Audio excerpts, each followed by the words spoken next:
Amigas, amigos, olá. Não poderíamos deixar de conversar essa semana sobre a viagem do presidente Luiz Inácio Lula da Silva à China. Com isso, ele fecha as três primeiras e talvez mais importantes viagens internacionais desse seu início de mandato. Primeiramente, a Argentina, ele fez a sua viagem internacional ainda em janeiro, no dia 23. É muito comum que os presidentes do Brasil comecem as suas viagens internacionais oficiais com os países vizinhos daqui da América Latina ou da América do Sul. É assim desde os presidentes da ditadura militar, os generais da ditadura militar, passando por Sarney, passando por Fernando Henrique Cardoso, Lula nos seus dois primeiros mandatos e Dilma também. O único que rompeu com isto foi o presidente Bolsonaro, que inaugurou as suas viagens internacionais para os Estados Unidos, mostrando já inicialmente esse caráter subserviente e que trouxe pouquíssimos resultados práticos para o Brasil durante o seu governo. A gente já vai reforçar isto ainda no nosso vídeo. Na sequência, o Lula fez sua viagem para os Estados Unidos, 10 de fevereiro ele se encontrou com o presidente Biden, uma viagem muito importante, na qual ele reforçou aspectos que são problemáticos e comuns para os dois países. O caso, por exemplo, da questão das ameaças à democracia, como aconteceu nos Estados Unidos, a invasão do Capitólio, e aqui no Brasil, a invasão dos três prédios dos poderes em Brasília, no início dos mandatos dos dois presidentes, na verdade no final do mandato do presidente Trump e no início do mandato do presidente Lula aqui no Brasil. E agora fechando essas viagens internacionais com a China. Vocês têm aí no quadro as exportações brasileiras, Então, essas exportações brasileiras, vejam, encontram nestes três países a liderança, Então, o Brasil exporta principalmente para a China, em segundo lugar para os Estados Unidos, em terceiro lugar para o nosso vizinho, para a Argentina, iniciando essas viagens internacionais. Lembrando que política externa não se faz só com dólar, tudo bem? Há questões estratégicas envolvidas, a gente vai trabalhar isso no vídeo também. Mas são os nossos principais parceiros comerciais e é de bom tom então começar essas viagens internacionais com estes parceiros internacionais. Salta aos olhos a viagem para a China já em um aspecto. O presidente Lula teve que cancelar a primeira agenda de viagem para a China por problemas de saúde. Seria muito comum que a China respondesse a isso atrasando um novo agendamento com o presidente Lula. É normal, dentro das próprias relações internacionais. Havia uma agenda feita, e não por problemas da China, mas por problemas do Brasil. Essa agenda teve que ser cancelada. A China poderia cozinhar um pouco para mostrar que não é para se cancelar agendas com a China, mas isso não aconteceu. O governo chinês reconheceu imediatamente a necessidade de cancelamento da agenda por questões de saúde ligadas primeiramente ao próprio presidente Lula, que tem quase 80 anos de idade, e segundo, por uma questão de ordem sanitária, saúde pública. Então o presidente está com um determinado patógeno e não é de bom tom que ele faça viagens internacionais e veicule esse patógeno, tá certo?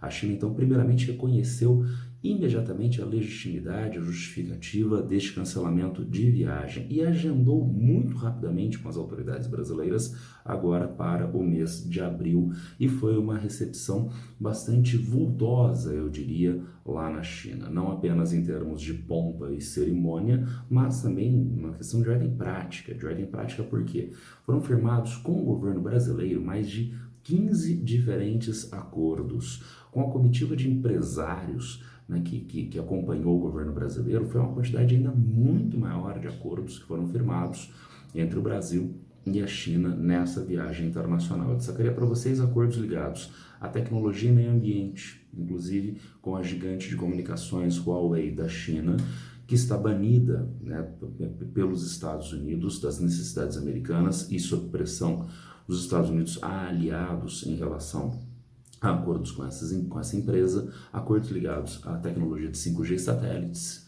o que liga imediatamente a questão ambiental. Este acordo de satélites pressupõe o lançamento de satélites brasileiros para monitoramento em tempo real da proteção ambiental da região amazônica. Então acordos ligados à tecnologia, comunicações e ao meio ambiente. E ainda uma afirmação Sul-Sul. Esta afirmação Sul-Sul, e como eu falei há pouco, política externa não se faz só com dólar, só com comércio. Esta afirmação Sul-Sul é muito importante no que diz respeito as relações políticas internacionais, a posição geopolítica do Brasil, da China no cenário internacional.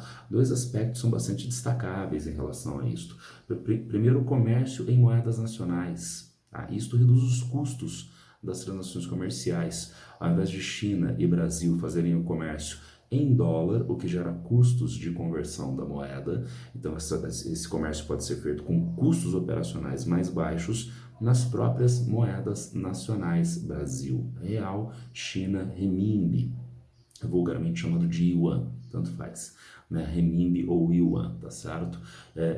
Mas isso é muito importante politicamente, por uma questão de segurança. Os Estados Unidos, nos últimos anos, têm utilizado o dólar e o sistema de pagamento interbancário mundial, SWIFT. Temos aqui no GeoVest uma aula sobre isto.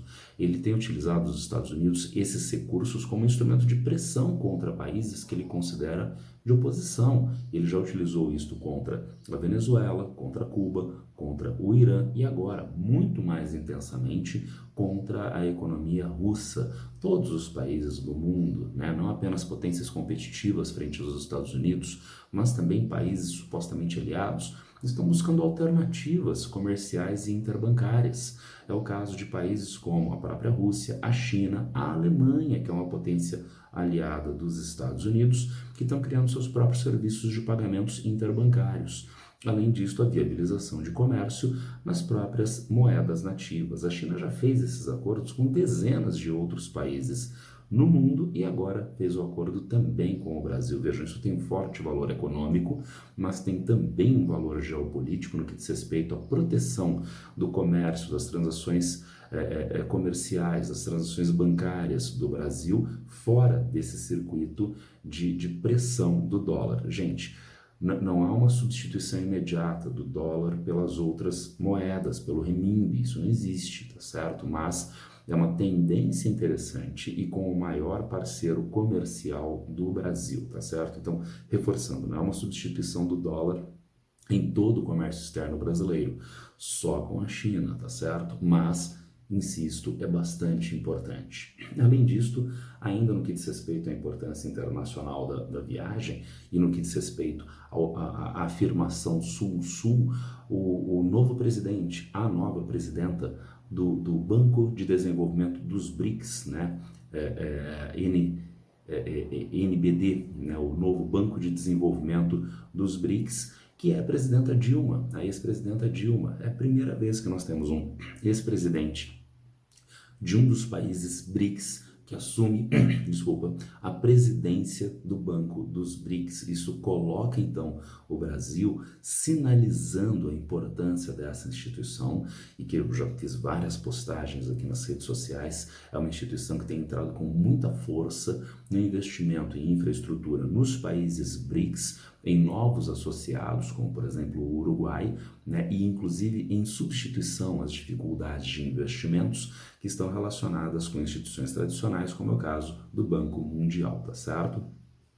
E vejam, tinha deixado em aberto, né, o presidente Bolsonaro fez a primeira viagem internacional para os Estados Unidos, onde nós encontramos a montadora Ford, que apesar das centenas de bilhões de reais de subsídios concedidos pelo governo brasileiro desde meados da década de 2010, resolveu cancelar as operações no Brasil agora mais recentemente. Mas nesta viagem para a China, o governo brasileiro acordou com a BYD, a BYD, montadora de veículos elétricos que já atua no Brasil na fabricação de baterias.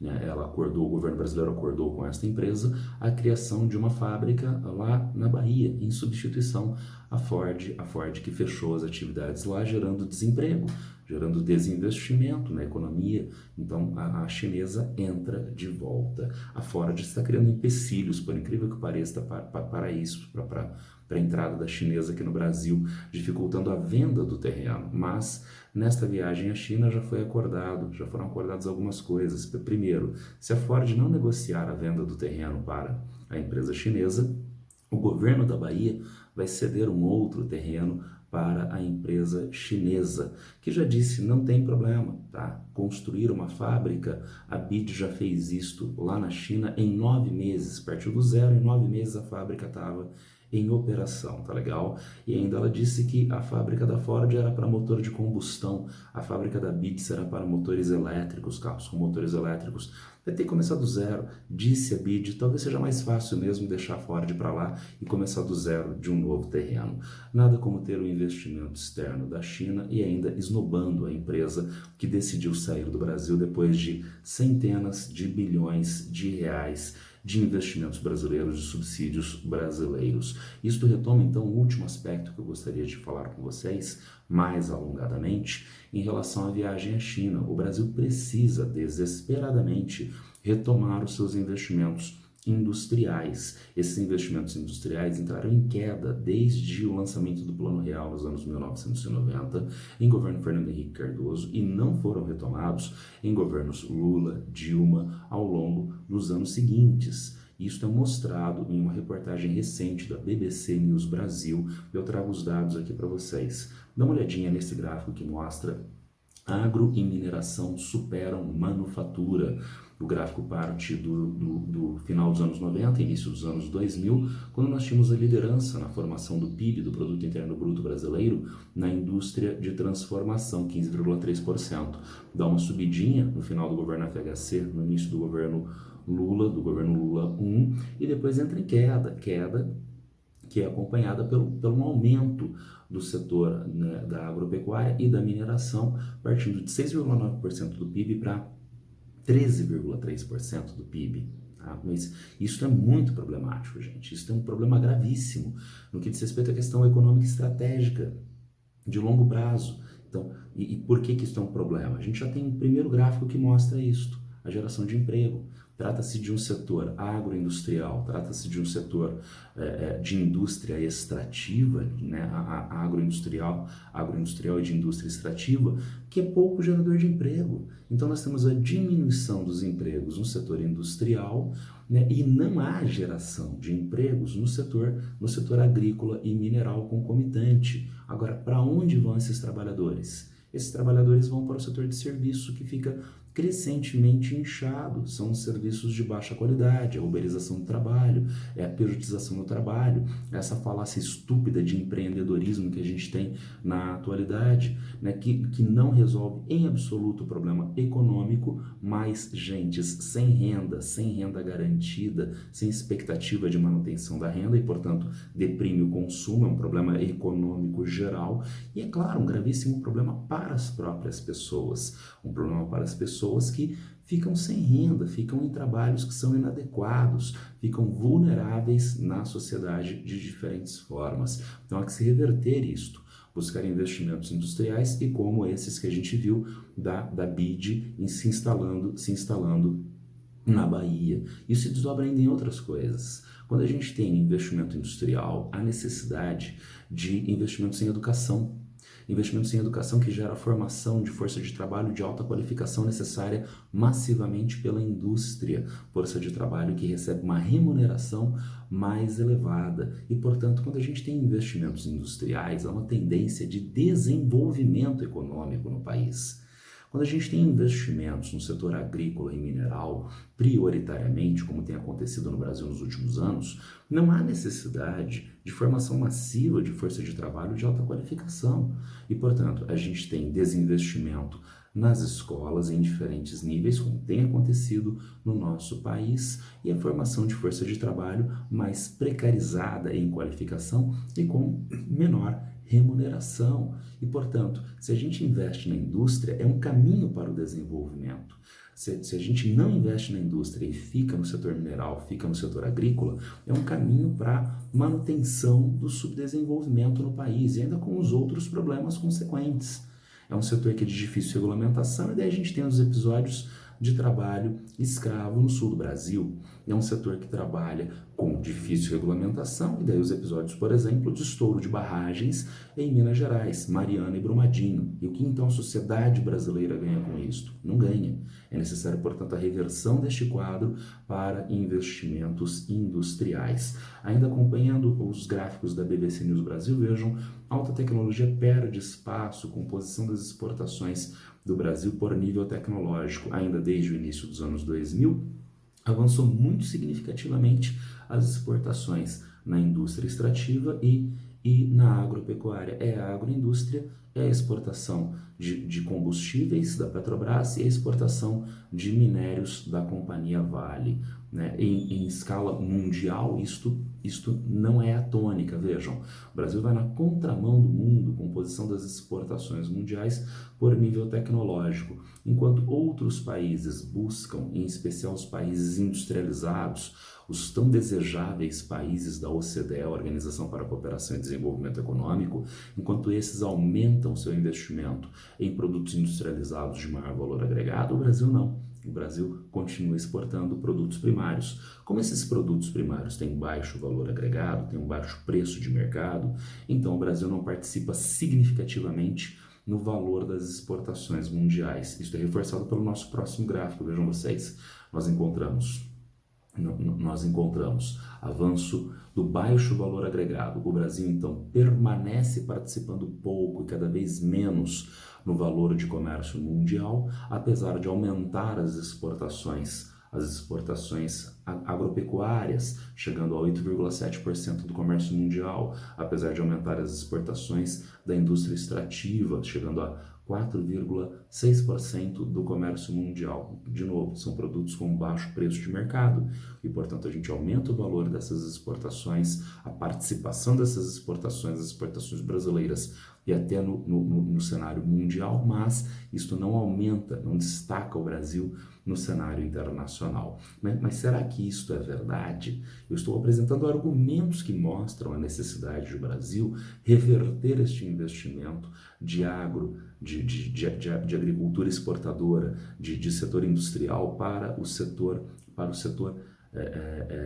da agricultura, da mineração para o setor industrial. Então esta reversão é necessária. Esses argumentos me parecem bastante sustentáveis, mas mais do que os argumentos, nós temos uma questão de ordem prática. Vejam, os países que fizeram isso nos últimos anos. Eu não estou pensando em Reino Unido, França, eu estou pensando em países do sul global, que partem de uma condição de relativo, de maior ou menor subdesenvolvimento. Vejam, o nosso gráfico tirado do livro do Elias Jabbour, Socialismo no século XXI, mostra o crescimento econômico de 3 países. Tem a China aqui, sim, o gigante chinês, blá, blá, blá, blá, né? Mas temos também o Vietnã e o Laos.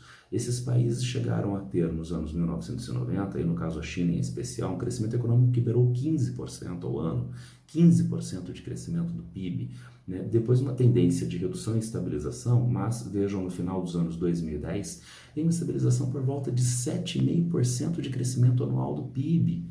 Então, será que o investimento industrial é bem-vindo? Parece que sim, para manter o maior crescimento do PIB frente ao PIBinho que a gente tem aqui no Brasil. Entretanto, isso é só o crescimento do PIB. Será que esse crescimento foi distribuído na sociedade? Bom, nós temos alguns dados interessantes. Olha só, crescimento per capita. Então, todos eles tiveram um crescimento per capita bastante razoável, e nesse caso, o maior destaque é a China, Laos e Vietnã vêm em segundo lugar empatadinhos, mas também com um crescimento per capita. Então, não foi o aumento da população que aumentou o PIB, foi o aumento da produtividade, da rentabilidade do trabalho.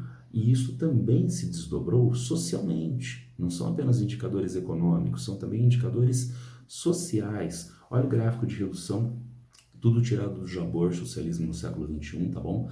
Olha o gráfico de redução da pobreza nos 3 países desde os anos 1990. De novo, o que eu tinha falado anteriormente, investimento em educação, qualificação da força de trabalho, trabalhadores que são melhor remunerados. E, portanto, esses trabalhadores passam a ter melhores condições de vida junto a massas da população que estão nessas condições de melhor qualificação profissional. Finalmente, vejam, e amarrando a ideia de investimentos industriais. Olha o que aconteceu com o Laos na sua estrutura. E veja, eu peguei quem? Eu peguei, né, o Vietnã, né, novo tigre asiático, né, a China, o gigante, né, asiático. Não, eu peguei o Laos, que é uma economia relativamente mais simples, menos colocada no cenário mundial. E o que aconteceu com a agricultura, a linha cinza clara? Ela parte da liderança, né, na formação do PIB. Em 1990, quase 50% do PIB do Laos vinha da agricultura. E agora a agricultura está na terceira, está na na penúltima posição, tá legal? Crescendo significativamente a nossa linha da indústria, incluindo construção. Então, reforçando com este gráfico que sim, nós devemos trazer investimentos industriais para o país. A gente tem uma dificuldade aqui no Brasil, a independência do Banco Central, a autonomia do Banco Central. De forma arrogante, prepotente, o presidente do Banco Central já disse que se o BNDES, Banco Nacional de Desenvolvimento Econômico e Social, aumentar o crédito para a produção, para o consumo, ele vai aumentar a taxa de juros, prejudicando o desenvolvimento da atividade econômica. É incrível ter um presidente do Banco Central que joga contra a economia do país. Então, de onde virá esse recurso se há essa chantagem por parte do presidente do Banco Central, Campos Neto? Talvez esses recursos possam ser oriundos de fora do país, da China. E a China é sim um bom local para a gente buscar esses recursos, porque a relação geopolítica, diplomática, econômica com a China nesse sentido é relativamente facilitada. Primeiro, historicamente com o Brasil, nós temos muito boas relações com os chineses nas últimas décadas em termos diplomáticos, em termos econômicos. Segundo, faz parte do viés de política externa da China na sua rota da seda, nos seus investimentos infraestruturais e fazendo investimentos de parceria. O que você demanda, país, e eu concedo a você nos meus limites para atender às minhas necessidades. Não é como o clássico imperialismo americano, europeu, junto ao mundo subdesenvolvido. Esses países, Estados Unidos, países da Europa Ocidental, vão à África, à Ásia, à América Latina, exploram os recursos, pagam pouco por isso e vão embora. Tá? E mesmo se não forem recursos naturais, é o que a Ford fez aqui no Brasil. Vem, se instala, explora e quando não serve mais, cospe e joga fora. A China fez o acordo com o Irã. O Irã reservou uma quantidade de petróleo para as próximas décadas de exportação cativa para a China. E o que a China forneceu para o Irã? O que o Irã demandava? Infraestrutura de transporte ferroviário no território iraniano e, em especial, metrô em Teherã, capital do Irã. Então, uma troca de investimento tecnológico em relação aos produtos exportados. O Brasil exporta soja, minério de ferro? Sim. Então, China, traz para cá, por favor, os investimentos na indústria automobilística, traz para cá os investimentos no CEITEC de Porto Alegre, formação, produção de semicondutores, de chips. Daí a gente pode ter, então, uma mudança nesse paradigma econômico que traga vantagens econômicas, geopolíticas e sociais para o Brasil. Bom, era isso que eu tinha para passar para vocês hoje. Como vocês já sabem, se alguém tiver alguma dúvida, alguma crítica, é só me procurar a qualquer tempo nas redes sociais. Abraço para todas e todos e boa sorte.